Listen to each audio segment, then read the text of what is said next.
Okay guys, we accomplished a lot today. Cleaned this up, and it's helped out a whole lot. Cleaned up the other one. We do have to order some replacement parts as I showed you guys earlier. I finished mounting the OAT sensor. You can see it here. Check it out. Just sticks out here. Measured the temperature of the outside air. Nicely wires through. Actually, what we can probably do today too is wire that up, because why not? Just crimp that in, get it wired up.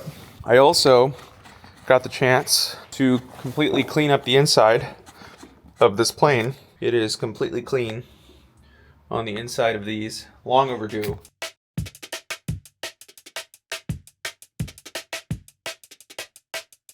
Something we can do, I think, would be a good time to maybe wire up some of our sensors for our GEA. Finish wiring a couple things to the G3X. Mounting the center panel. I have to drill before that, but I think we can get a couple of wires in today. Starting on the autopilot, but at the very least, I would like to run the wires for the autopilot to a certain extent, where the servos are going to be, so I can run the wiring to them. A couple of wires places first, I think that would be a good place to start, get some progress made, so we can get close to finishing up this panel.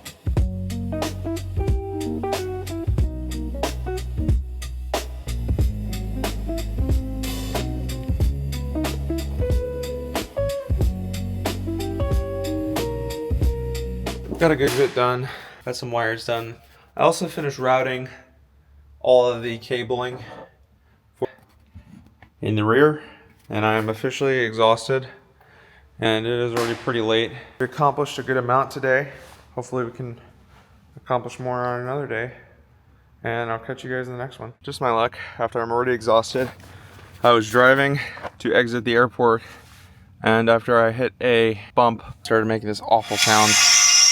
I think it's my heat shield that got dented somehow, rubbing up against the tire. So we're gonna try to bend it out of the way. I did end up fixing it. Dennis gave me a tip to try reversing and braking sharply a couple times. I did that over a couple of bumpy roads and we were able to fix it, although I am covered in brake dust, so there's that, but at least it wasn't something serious. It was just a stupid rock. I swear the video is ending now, I promise. Goodbye.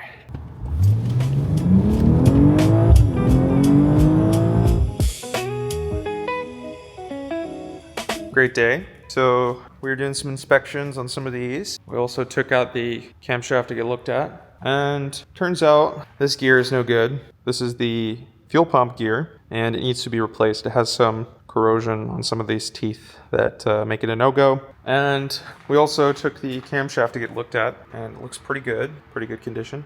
And we're still waiting on putting this crankcase back together. I got the new bearings for the magneto drive, these two, but I also got the rest of the splitters for my sensors. So that's probably what we're gonna do today. We're gonna wire up some of the sensors that we have and actually just get them split up. And after we do that, we can start looking at putting this panel back together for good. I had a flight recently in a friend's Glass Air 3, so I'm super excited to just keep working on this project. So let's just get to it. I'm gonna go grab the splitters from my car. So here are our splitters and adapters of many different kinds. I have one for manifold pressure, RPM gauge is something else entirely, and I have somewhere laying over here our hydraulic gauge, which I need to take another look at. Here it is. So we're going to install a splitter on this one. This one is actually the right size. Ended up being a little smaller than I initially thought. This one will be installed right on here, and then we will be able to put our little sensor right here. Lots of fun. Let's just do that. Clean this off. I have our FAA guidelines on tightening these. So you can either do number of hex flat rotations, or you can do it to a torque, and either or is good. I'll loosen it so I can show you guys. But this is an AN4, so you're supposed to tighten it by hand until it bottoms out, and then for this one we do 1 1/2 to 1 3/4. Just about there. That's as tight as I can actually get it. I can't even get it any tighter without smalling it. So now we can put the adapter on.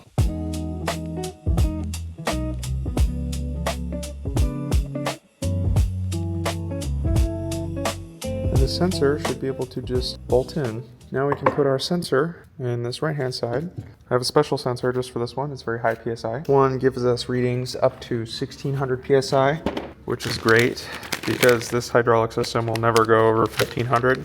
There's a relief valve that prevents it from going that high. So This should be more than adequate for our needs. And then we'll install this bad boy down using this fancy thing. 4 foot-pounds. And we're right at 4.2, so should be good. That's it for this sensor. That's just how it goes on. Put the connector here, and we wire this up to our hydraulic system, and we wire the other one up to where it's supposed to go, which is the hydraulic line. This will allow us to pretty much just splice the connection. So we have our hydraulic pressure here, and it goes to the sensor here, so we can have a backup gauge, but we can also have the digital gauge if we need it. So yeah. Very similar thing for our oil gauge, our oil pressure. The only difference is this is going to be inside the firewall as well, but it is going to actually be having a cap on it. So the oil pressure will come in from the firewall. It'll come into here, stop here, and then this will be where the sensor is. So it just stops. This doesn't go to a physical gauge. This just goes directly to our digital system, and we will interface with it inside the firewall. Put this bad boy in here. We'll tighten it up. At 4. I don't think I'll have to extend the other ones, but let me just check before I go and install them. I'm sure if you guys see, but this does not reach. This is going to go all the way back here, and this is where it goes to the GEA. So it just needs like another foot of space. And, I think the other sensors are going to have more than enough room to sit on this GEA, to be honest with you, because they're going to be around right here, which is, I think, more than enough space to fit into that connector. Okay, have our wire here. I'm going to measure out a little bit. Enough. Be more than enough length. Snip these off real quick. Need all that. And now just strip that boy.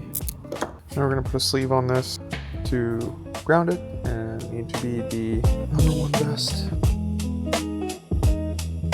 Now we'll have our ground to splice over, and we will grab the quick red, green, and black. Black is obviously ground. We'll take our length of wire and plug that up. The one we have here, this is 2 length wire. I actually need 3 length. I guess I grabbed the 2 conductor. Some old 3 conductor wire I can use right here. So I'm gonna take this label off real quick, and we gotta redo this. I've got this new soldering iron. It's supposed to work anywhere, apparently. We'll see. And we can solder these together. Grab some to cover our stuff with. It is smoking because it is brand new, giving off lovely fumes.